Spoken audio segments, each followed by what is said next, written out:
On the road in New Mexico visits a Kit Carson home and museum. Though Taos is well known for its writers and artists and movie stars, one of its important early residents was Kit Carson. Back in the 1800s, Kit Carson was something of a legend and had paperback books and magazine articles written about his exploits for Easterners who were still discovering the West.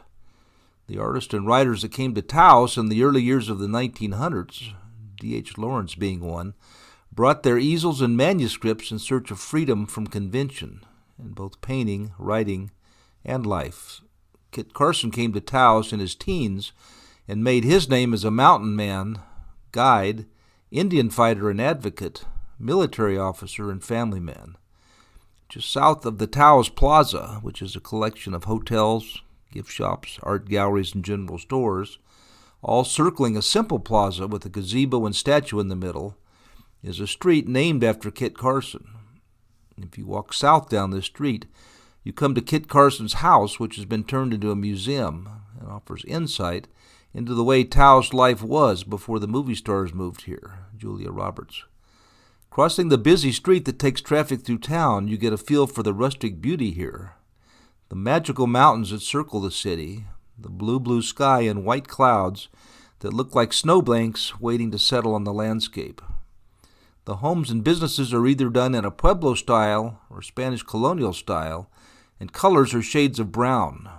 It must have seemed wild and welcoming to all the early expats that left big cities to live with Indians and farmers, talking philosophy and aesthetics under cottonwoods with red ristras hanging from front porches for good luck. When Kit Carson came to Taos, it would have been a swirl of adventurers, gold hunters, horse traders, gamblers, Indians and outlaws, military soldiers, and common folks.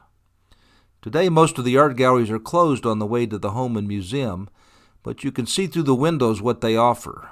It's a melange of Old West scenes, Indian-themed canvases, turquoise jewelry, beautiful weaving, stylish clothes, finely crafted pottery. You could spend all day satisfying your shopping demons and still not see everything in the plaza, as well as all the way down Kit Carson Road. The home and museum are modest, and if you weren't looking, you would pass them by. Going through the gateway, you see a front yard with a little garden, a shelter for getting out of the sun, and a fireplace made of adobe used to bake bread. The home and museum have a little sign in front that states the hours of operation, and there are restrooms close for those that need to freshen up. When you go inside, you are truly taken on a trip back to the Old West and how people lived in Taos in the early decades of the 1800s. On a wall in the museum are a few photos of Kit Carson himself. He looks at you steady, as if he was deciding whether you would be a problem for him, and he would be a formidable opponent. Having run away from an apprentice position with a saddle maker at 17 and arriving in Taos when he was 19, there's a lot of experience behind his gaze. Even though he fought with Indians, he knew them well and had 2 Indian wives and children, and in his later years raised adopted children that he and his Hispanic wife, Josefa, chose to take in. The brochure from the museum stated that even though his many responsibilities took him away from his family often, he was a good father and family man. The museum and gift shop are stocked with information and things to buy, and before you go through the home, a curator shows a slideshow about Kit Carson and his times and answers your questions. The home is spacious but basic for a time that didn't have indoor plumbing, computers, big screen televisions, video games, and refrigerators. Notable is a little table that shows some of the exploits of Kit Carson, as chronicled by writers and journalists for the pulp fiction of the day. By all accounts, Kit Carson really did do many of the things attributed to him, but to his credit, he was modest and didn't promote himself. He was a John Wayne kind of hero before John Wayne took up the role.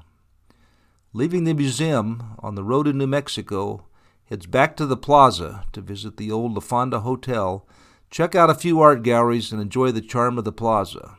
On a sunny, warm day, Taos is showing its best face as a place where old meets new, fact meets fiction, and New Mexico history has a chance to shine.